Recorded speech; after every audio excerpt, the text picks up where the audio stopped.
Hello everyone. ये हमारी read previous year paper solving की क्लास है और आज की क्लास में हम 2021 में जो रीड लेवल 1 का एग्ज़ाम हुआ था उसकी सेकंड लैंग्वेज हिंदी के क्वेश्चंस को सॉल्व करेंगे। ये टोटल 30 क्वेश्चन पूछे जाते हैं, इनको हम सॉल्व करेंगे। और ये जो क्लासेस हैं वो हम जो रीड होने वाला है 2025 में उसकी प्रिपरेशन करने के लिए चला रहे हैं। चलिए हम इन क्वेश्चन को सॉल्व करते हैं। स्टार्टिंग के 61 से लेके 64 तक के क्वेश्चन इस गद्यांश पे आधारित हैं। तो पहले हमें इस गद्यांश को रीड करना होगा। गांधी जी अपने सहयोगियों को श्रम की गरिमा की सीख दिया करते थे। दक्षिण अफ्रीका में भारतीय लोगों के लिए संघर्ष करते हुए उन्होंने सफाई करने जैसे कार्य को गरिमा में मानते हुए किया। बाबा आमटे ने समाज द्वारा तिरस्कृत कुष्ठ रोगियों की सेवा में अपना समस्त जीवन समर्पित कर दिया। इनमें से किसी ने भी कोई सत्ता प्राप्त नहीं की, बल्कि अपने जन कल्याणकारी कार्यों से लोगों की दिलों पर शासन किया। गांधी जी का स्वतंत्रता के लिए संघर्ष उनके जीवन का एक पहलू है, किंतु उनका मानसिक क्षितिज वास्तव में एक राष्ट्र की सीमाओं में से बंधा हुआ नहीं था। उन्होंने सभी लोगों में ईश्वर के दर्शन किए। वे सभी अर्थों में नायक थे। अब इसके हम क्वेश्चन देखते हैं। जहाँ धरती और आकाश मिलते हुए दिखाई देते हैं उसके लिए वाक्यांश क्या होगा? विपिन, पारावार, महानद या फिर क्षितिज। तो उसका राइट आंसर है ऑप्शन नंबर डी। तो क्षितिज उस स्थान को कहते हैं जहाँ पे धरती और आकाश ऐसा प्रतीत होता है कि आपस में मिल रहे हैं। नेक्स्ट क्वेश्चन है, उन्होंने सभी लोगों में ईश्वर के दर्शन किए। वाक्य में रेखांकित शब्द क्या है? आपको यहाँ पे बताना है कि ईश्वर क्या है। सर्वनाम, भाववाचक संज्ञा, जातिवाचक संज्ञा, व्यक्तिवाचक संज्ञा। जो ईश्वर है वो नाम है और यहाँ पे पर्टिकुलर बताया नहीं गया है कि शिव जी भगवान या फिर विष्णु जी या फिर राम जी या फिर कृष्ण जी, मतलब पर्टिकुलर उनका नाम नहीं बताया गया है, जनरलाइज कर दिया गया है ईश्वर। तो ये कौन से तरीके का सर्वनाम है? जातिवाचक सर्वनाम। तो उसका राइट आंसर है ऑप्शन नंबर सी, जातिवाचक सर्वनाम। नेक्स्ट क्वेश्चन देखिए, उन्होंने अपने कल्याणकारी कार्यों से लोगों के दिलों पर शासन किया। दिए गए वाक्य में काल है आसन्न भूतकाल, संदिग्ध भूतकाल, सामान्य भूतकाल, पूर्ण भूतकाल। तो वो शासन कर चुके हैं, है ना। अब पूर्ण हो चुका है, वो काम बीता हुआ काम है और पूर्ण भी हो चुका है। तो उसका राइट आंसर है ऑप्शन नंबर डी, पूर्ण भूतकाल।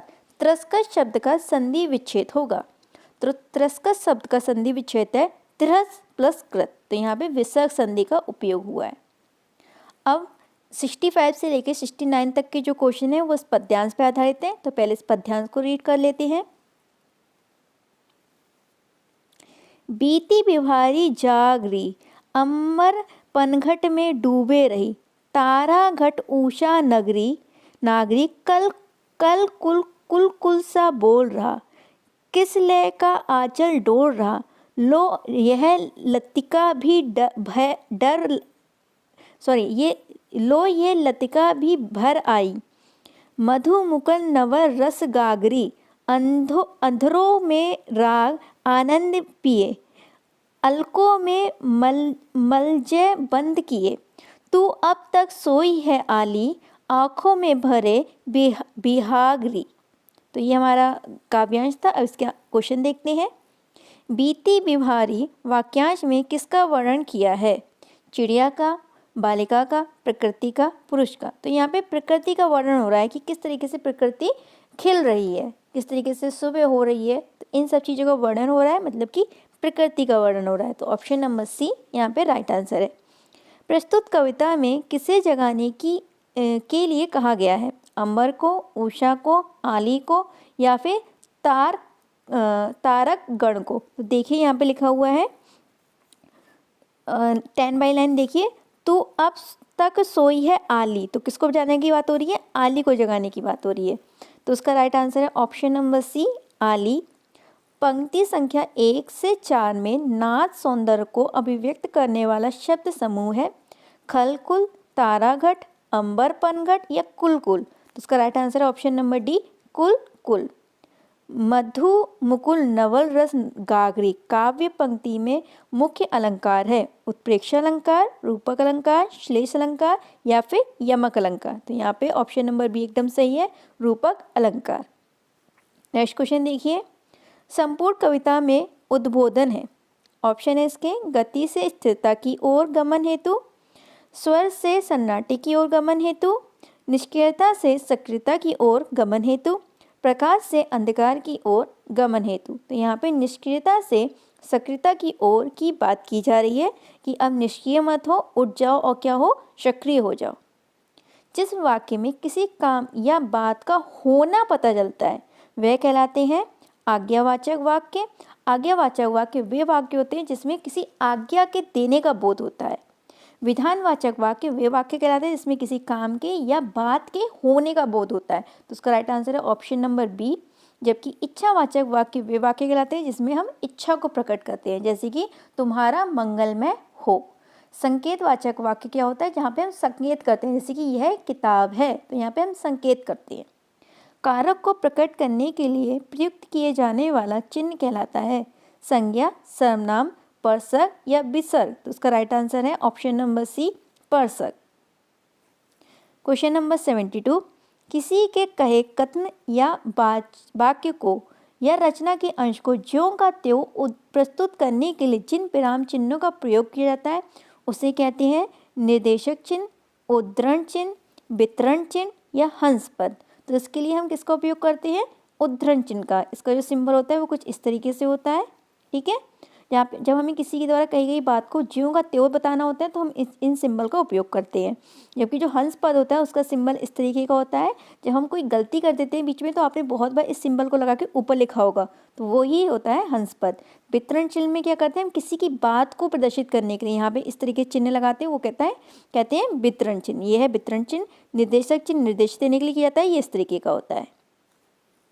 अर्थ के आधार पर वाक्य के भेद होते हैं 7, 5, 8 या 4। तो अर्थ के आधार पर वाक्य के 8 भेद होते हैं। तो उसका राइट आंसर है ऑप्शन नंबर सी।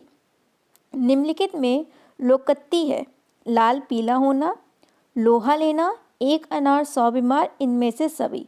तो जिसका राइट आंसर है वो है ऑप्शन नंबर सी, एक अनार 100 बीमार। ये एक लोकोक्ति है, बाकी जो सारे दिए हुए हैं दोनों वो क्या है, मुहावरे हैं। व्यायाम शब्द का संधि विच्छेद है व्या प्लस आम, बी प्लस आयाम, बी प्लस याम, व्ययम प्लस आम। तो जो व्यायाम शब्द है उसका संधि विच्छेद है बी प्लस आयाम।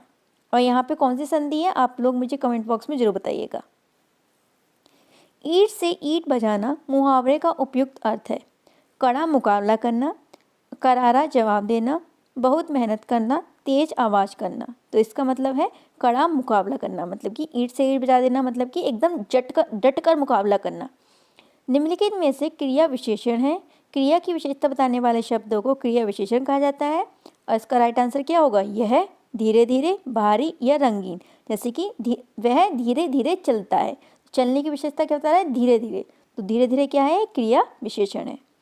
को कारक चिन्ह का प्रयोग होता है कर्ता ने कर्म को, कर्म के संग भी को आता है और साथ ही साथ संप्रदान के लिए भी को का उपयोग किया जाता है। जब किसी चीज़ को देने का भाव होता है तो वहाँ पे संप्रदान कारक आता है, वहाँ पे को चिन्ह का प्रयोग होता है। जैसे कि राजा ने गरीबों को कंबल दिए, तो यहाँ पे ये को आया है, वो किस कारक है, वो कौन सा कारक है, संप्रदान कारक। तो उसका राइट आंसर होगा ऑप्शन नंबर बी, कर्म व संप्रदान के लिए।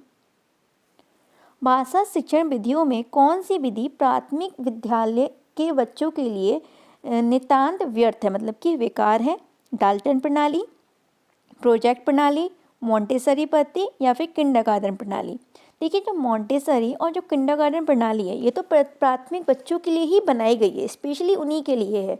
और प्रोजेक्ट प्रणाली बच्चों के लिए इम्पॉर्टेंट है सो डैट वो अपने आप चीज़ों को करके सीखे। लेकिन जो डाल्टन प्रणाली है उसका उपयोग प्राथमिक स्तर पर नहीं होता है। तो उसका राइट आंसर है option number A. Next question है, भाषा शिक्षण में संरचना उपागम का अर्थ है बालकों को कविता पाठ करवाना, बालकों को श्रुतलेख लिखवाना, भाषा की मूल संरचना का शिक्षण करवाना, भाषा के विकास में प्रौढ़ता लाना। तो उसका जो राइट आंसर है वो है ऑप्शन नंबर सी, भाषा की मूल संरचना का शिक्षण कराना या फिर करवाना। हमारा नेक्स्ट क्वेश्चन है, आजकल विद्यालयों में प्रयुक्त प्रोजेक्टर की व्यवस्था स्मार्ट कक्षा कक्ष में सहायक है। आजकल क्लासेस में स्मार्ट बोर्ड का यूज़ होता है, जिन पे हम चीज़ों को देख भी सकते हैं और साथ ही साथ हम उन चीज़ों को सुन भी सकते हैं, लाइक ऑडियो की भी उसमें व्यवस्था होती है। तो इसके ऑप्शन है श्रव्य साधन के रूप में, दृश्य साधन के रूप में, खेल गति के लिए गतिविधियों के लिए दृश्य रूप में, दृश्य श्रव्य साधन के रूप में। तो मैंने आपको बताया कि इसमें आप चीज़ों को देख भी सकते हैं और साथ ही साथ सुन भी सकते हैं। तो उसका राइट आंसर है ऑप्शन नंबर डी, दृश्य और श्रव्य साधन के रूप में। कक्षा में बालक के पिछड़ेपन का कारण है बालक का मेधावी होना, बालक का नटखट होना, बालक में हीन भावना होना, बालक के प्रावध के कारण। तो इसका राइट आंसर है ऑप्शन नंबर सी, बालक में हीन भावना होने के कारण बालक क्या होता है, कक्षा में पिछड़ जाता है। नेक्स्ट क्वेश्चन है, अच्छे मूल्यांकन की विशेषताएं हैं। तो अच्छा मूल्यांकन होता है वो वैधता भी होती है, उसमें विश्वसनीयता भी होती है, वस्तुनिष्ठता भी होती है और व्यापकता भी होती है। तो उसका राइट आंसर है ऑप्शन नंबर ए, वैधता, विश्वसनीयता, वस्तुनिष्ठता, व्यापकता। ये सभी गुण जिस भी मूल्यांकन में पाए जाते हैं वो एक अच्छा मूल्यांकन कहलाता है। प्राचीन काल में पाठ्यपुस्तक के लिए शब्द प्रचलित था, वेद, पुराण, उपनिषद या फिर ग्रंथ। तो प्राचीन जो काल था वहाँ पे हम पाठ्यपुस्तक के लिए गद्य शब्द का उपयोग करते थे। तो ऑप्शन नंबर डी बिल्कुल सही होगा। शिक्षण विधियों में ज्ञानेंद्रियों की शिक्षा पर विशेष बल देने वाली पद्धति है स्वाध्याय विधि, मोंटेसरी पद्धति, किंडरगार्टन पद्धति, डाल्टन पद्धति। तो जो मारिया मोंटेसरी थी उन्होंने मोंटेसरी पद्धति चलाई थी। उन्होंने बताया था कि जब हम बच्चों को ज्ञानेंद्रियों के थ्रू पढ़ाते हैं, उनके सारे ज्ञानेंद्रियों को इन्वॉल्व करके पढ़ाते हैं, तो जो हमारा अधिगम होता है वो ज़्यादा लॉन्ग लास्टिंग होता है और ज़्यादा इफेक्टिव भी होता है। तो ज्ञानेंद्रियों के प्रशिक्षण पर मारिया मोंटेसरी ने अपनी पद्धति जो उनकी थी मोंटेसरी पद्धति में उसमें बहुत विशेष बल दिया था। तो उसका राइट आंसर है ऑप्शन नंबर बी, मोंटेसरी पद्धति। मोंटेसरी पद्धति छोटे बच्चों के लिए होती है। वाचन संबंधी निदानात्मक परीक्षा के परिणामों में किसके प्रयत्न महत्वपूर्ण रहे? डॉक्टर प्रेसी के प्रयत्न, वर्ट के प्रयत्न, AP सुखिया के प्रयत्न या इनमें से सभी के प्रयत्न? तो इसका राइट आंसर है ऑप्शन नंबर ए, डॉक्टर प्रेसी के प्रयत्न। नेक्स्ट क्वेश्चन है, वाचन की निदानात्मक परीक्षण में यांत्रिक यथार्थता को मापने के लिए बैलार्ड की परीक्षा में कितने सामान्य शब्द हैं जिनको पढ़ने के लिए 1 मिनट का समय निर्धारित किया गया है? तो इसमें कितने शब्दों को हमें 1 मिनट में पढ़ना है? 158 या 100 या 200 या फिर 50? तो उसका जो राइट आंसर है वो है ऑप्शन नंबर ए, हमें 158 शब्दों को 1 मिनट के अंदर अंदर पढ़ना होता है। नेक्स्ट क्वेश्चन है, लिखने की शिक्षण विधि में पेस्टोलॉजी विधि है। देखिए पेस्टोलॉजी विधि में क्या कहते हैं कि बालक को पहले पूरा वाक्य पढ़ा दो, फिर उसके बाद उसको छोटे छोटे खंडों में विभाजित करके बाकी के थ्रू उसे क्या पढ़ाओ, शब्दों का ज्ञान कराओ, शब्दों के थ्रू उसे वर्णों का ज्ञान पढ़ाओ। मतलब कि इसमें क्या होता है कि पहले उसे बड़ी चीज़ पढ़ा दो, फिर उसको थोड़ा थोड़ा थोड़ा थोड़ा तोड़ के छोटी छोटी चीज़ें पढ़ाओ। देखिए इसमें क्या है, वर्णों के छोटे छोटे खंड कर उन खंडों का योग करना, गत्ते आदि पर बने वर्णों पर उंगलियां घुमाना, पहले पढ़ना फिर वर्ण लिखना, श्यामपट्ट पर वर्ण को देख देख कर लिखना। तो उसका जो राइट आंसर होगा वो होगा ऑप्शन नंबर ए, पहले वर्णों के छोटे छोटे छोटे छोटे खंड कर दिए जाते हैं, फिर उनको दोबारा से मिलजुल के पढ़ाया जाता है। संरचनात्मक उपागम से शिक्षण में F.G. फ्रेज ने 3 सिद्धांत दिए थे। ये क्रमशः है, ये कौन से हैं? तो जो इसका राइट आंसर है वो है ऑप्शन नंबर ए, वाचन पर बल देना, भाषाई आदतों का विकास करना, छात्रों को क्रियाशील बनाना। लिखने में वाचन पे बल देना है, उसके भाषाई आदतों का विकास करना है और छात्रों को क्या बनाना है, एकदम क्रियाशील बनाना है।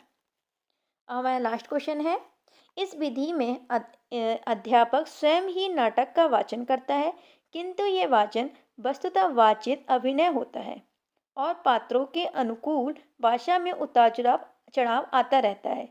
उपयुक्त पंक्तियां नाट्य शिक्षण की कौन सी प्रणाली के लिए कही गई हैं? व्याख्या प्रणाली, रंगमंच अभिनय प्रणाली, आदर्श नाटक प्रणाली या संयुक्त प्रणाली? जिसका जो राइट आंसर है वो है ऑप्शन नंबर सी, आदर्श नाट्य प्रणाली। सो यहाँ पे हमारे 30 क्वेश्चन कंप्लीट होते हैं।